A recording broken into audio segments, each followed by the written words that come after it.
Arkadaşlar merhaba, kanalıma hoş geldiniz. Bugün yine çok güzel bir tarifle karşınızdayım. Fırında çok lezzetli sebzeli köfteler yapacağız. Akşam yemeği menüsüne gerçekten çok uygun.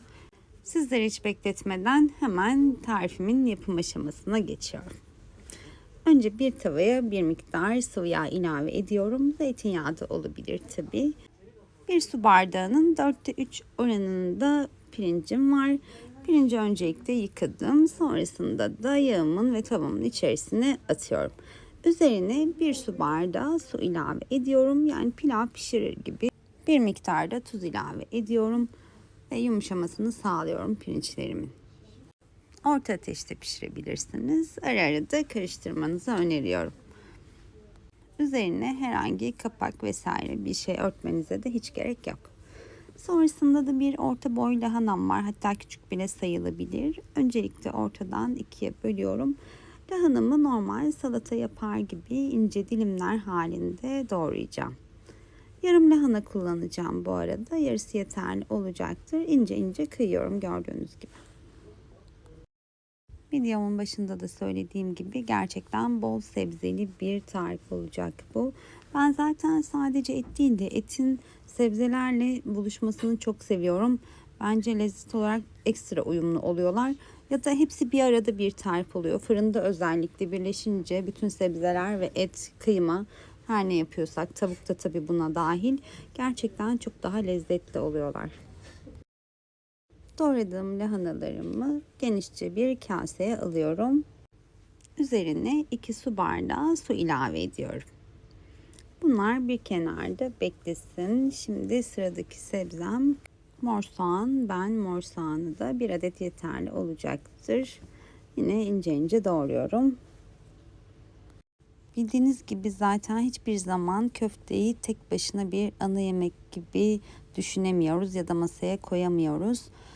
Yanına mutlaka ya bir makarna ya da pilav ya da patates kesinlikle istiyor. Gerçi ben bu üçlüleri çok severim. Köfte, patates ve pilav üçlüsü çocukların da böyle bayıla bayıla yediği menülerden bir tanesidir. İşte köfteyi tek başına tüketemediğimiz için yanına hep onlardan bir tanesini yapmak zorunda kalıyoruz. Ama bu tarif gerçekten öyle değil. Tüm sebzeler bir arada, çok doyurucu, hem çok pratik hem de gerçekten hafif oluyor. Çok kızartılmadığı için sebzeler çok güzel. Israrla denemenizi öneririm ben sizin. Şimdi bu arada ben yarım kilo kadar dana kıymamı genişçe bir kaba yine aldım. Üzerine sarımsak ilave edeceğim. Biraz soğan ilave edeceğim. Normal köfte yoğurur gibi düşünün. Aynı harcı kullanabilirsiniz. Tuz, karabiber, bu şekilde yoğurup bir köfte hazırlayacağım. Biliyorsunuz videomun başında önce pirinçlerimi de yumuşatmıştım biraz yağ ve suyla. Lapa gibi olmuştu aslında ama bol yağ kullanmıştım. Şimdi kıymamın içerisine işte o pirinçleri de ilave ediyorum. Ve lahanalarımı da suda bekletmiştim. Onlar da hem biraz yumuşadılar. Onları da ilave ediyorum. Bir miktar tuz. Yine tuzu ve baharatları size bırakıyorum oranlarını. Ben kırmızı biber ve karabiber kullandım ve bir tane de yumurta kullanıyorum. Bütün malzemeler birbirine tutunsun diye.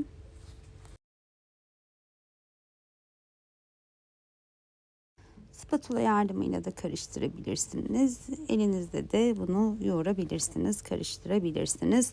Ama güzelce bir karıştırmak gerekiyor. Tüm malzemelerin birbirinin içine girmesi gerekiyor çünkü. Tamamen güzel karıştığından emin olduktan sonra şimdi şekil verme işlemine geçiyorum. Böyle avuç içi kadar yapabilirsiniz. Çünkü sebzeli ve pirinçli bir kıyma olduğu için zaten kolay pişecektir. Yani büyük avuç içi büyüklüğünde böyle tombik köfteler hazırlıyoruz. Kıymam bitene kadar yani kıyma harcım bitene kadar aynı işlemi uygulamaya devam ediyorum. Pirincin dışında gördüğünüz gibi hiçbir sebze pişmedi. Hepsi çiğden konuldu köftemin içerisine. Bu nedenle tabii çok yağ kullanmadığımız için sadece kıymanın yağı var şu anda. Tabii fırına koyarken de yine tepsiyi bir miktar yağlamam gerekecek. Yapışmasınlar diye çünkü. Adet olarak da oldukça fazla oluyorlar zaten. 4 kişilik bir aileye çok kolay yetebilirler örneğin. Emin olun hiç kalmıyor zaten tepside. Kapış kapış hepsi gidecektir. Bir fırın tepsisini ben yağlıyorum. Fırça yardımıyla sıvı yağ kullanabilirsiniz, herhangi bir sıvı yağ. Ve köftelerimi son olarak galeta ununa batırıyorum. Her yerine eşit miktarda gelecek şekilde, hiç boşluk kalmayacak şekilde tüm köftelerimde aynı işlemi uyguluyorum. Galeta ununa batırıp çıkartıyorum. Bu şekilde pişireceğiz. Hem daha lezzetli olacak, hem böyle şekli hiç bozulmayacak, hem de dağılmayacaklar. Hem de böyle üstünde çıtır bir katman oluyor o zaman. Ben o çıtır katmanı da gerçekten çok seviyorum, çok beğeniyorum. 180 dereceli fırında 35 dakika pişirdim. Sonrasında ise yine bir adet soğanım var. Soğanlarımı ince ince yine doğruyorum. Yine kırmızı soğan tercih ettim. Bence bu tarz tariflerde kırmızı soğan ekstra yakışıyor ama yoksa tabii ki beyaz soğan da tercih edebilirsiniz siz. Soğanlarımın doğrama işlemi tamamlandıktan sonra bir tencereye yine bir miktar sıvı yağ koyuyorum. Önce soğanlarımı kavurmaktan başlıyorum. Bu yaptığımız işlemlerde de aslında köftelerimizin şu anda sosunu hazırlıyoruz. Soğanım bir tarafta kavrulsun. Ben bu arada da bir orta boy havucumu rendeliyorum. Rendenin iri tarafıyla onu da soğanlarımın içerisine ilave edeceğim. 3 ya da 5 dakika onun da kavrulması yeterli olacaktır. Yumuşaması yeterli olacaktır aslında. Böyle ikisinin de yumuşak, güzel aromalarının ortaya çıkmasını istiyorum. Ve tabii bu tarz tariflerde sarımsaksız olmazsa olmaz. Bir iri diş sarımsak kullanıyorum. Bir güzel rendeleyip onu da diğer malzemelerimin yanına ilave ediyorum.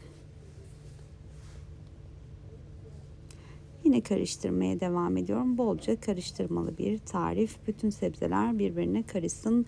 Bütün aromalar birbirine karışsın istiyoruz çünkü. Ayrı bir kaba bir paket krema koyuyorum şimdi. Üzerine 500 mililitre su, 2,5 su bardağı kadar yani. Yine bir miktar tuz. Tuz oranını tamamen size bırakıyorum. Çırpıyorum çırpma teli yardımıyla. Ve az önce kavurduğum soğanlarımın, havuçlarımın içerisine kremamı da ilave ediyorum. İşte köftelerimizin en lezzetli kısmı bence zaten bu sosu. Köftesinde ayrı sebze ve sosunda ayrı sebze ve krema. Bütün sevdiğim şeyler bir arada diyebiliriz aslında bu tarif için. Hem çok besleyici, hem de inanılmaz doyurucu, hem de çok farklı. Gördüğünüz gibi ben bu şekilde önce kaşık yardımıyla, sonrasında da tencereyi tamamen fırın tepsimin içerisine boşalttım. Zaten köftelerim bir miktar pişmişti. Şimdi de 20 dakika yine 180 dereceli fırında tekrardan pişirdim ve servise hazır hale geldiler. Mis gibi bir koku sardı etrafı. Gerçekten çok lezzetli, inanılmaz da doyurucu. Bunu birkaç kez söyledim biliyorum videonun başından beri ama inanın öyle. Yine bence kesinlikle sıcak servis edilmesi gereken yemeklerden bir tanesi.